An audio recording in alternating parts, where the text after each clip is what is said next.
Tol, peram nga ako ng gitara. Tingnan ko lang, marunong pa ako.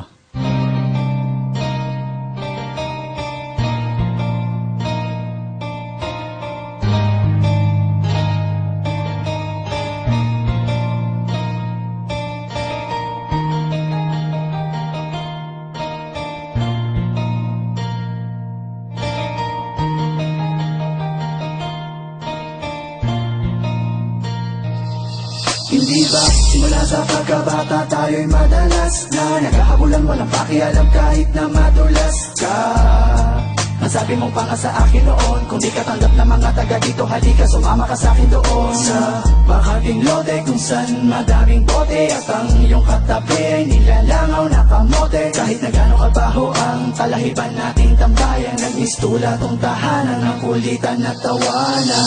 Eh paano na yan, gutom na ako, di na ako makakatagal. Ang sabi mo tayo'y magtapon basura o di kaya ay mga pasa kanal o mga lakal ng bote at bakal doon natin bebenta kay nanahuli. Saka na lang tayo humanap uli kapag laman ng tiyan ay wala na uli.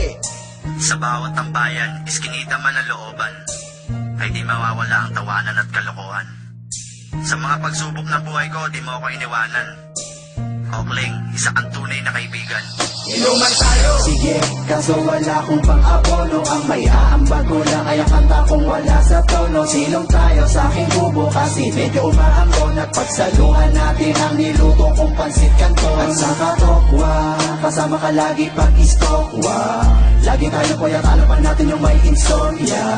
Yung gitara, bukas mo na lang isole. Huwag mo lang ilalayo, baka makita ng may-ari. Kain na kain payat, tapos tulog ng tulog puyat. Hindi natin trip pa mag-aral, diba? Kaya tayo ay nagpatato sa balat. Standby! Bayosi-yosi, hindi ako sigurado kung bukas ay meron pa tayong mabobogchi. Kay Aling Shoni, Igib tayo, tatlong timba. Hindi ba wala naman tayong hiya? Doon na tayo maligo sa gitna ng daan at kung pormahan, sige sasabayan na kita. At ang suot natin damit at saka pantalong galing sa sampayan ng iba. at nung tayo'y magbinata, tila lalong lumala. Ang kasalanan di na natin namalaya. Nakasanayan sa ating buhay, laging merong kaguluhan. Ang kulungan, nagmistulan nating bahay bakasyonan. At paglaya natin, nagtatawanan pa nga tayo. Kasi mga kalbo tayo, para tayong albonaryo. At natalo ako sa sugal, pwede pa utang naman. Di ka nagdalawang isip at ako'y pinagbigyan. Andito na ang kaibigan ko. Andito na ang kaibigan ko. Andito na ang kaibigan ko. Handang sumaklolo. Di ba magnenegosyo tayo, tapos magkasosyo tayo. Sa sarili nating kumpanya ay mga bosyo tayo. Dahil minsan nangarap tayong dalawa na makaahon sa hirap. Pero paano? Lumipas ang ilang buwang, hindi na tayo nagkita. Wala na akong balita sa'yo. Kumusta na, anong lagay, meron bang bago? Nakakamiss din pala ang tarantadong talentado kong kaibigan. Teka, nag-text sa'yo, isang masamang balita na ikinasama ng aking loob. At hindi ko napigilan ang pagluha ng mata nang mabasa kong patay ka na pala. Mabilis ang mga kaganapan, di na namin naagapan. May mga usap-usapan na wala ka na.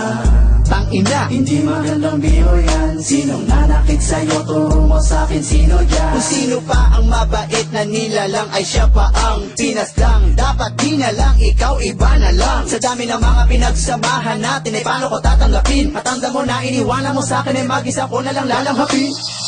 Iniwan ako ng kaibigan ko. Iniwan ako ng kaibigan ko.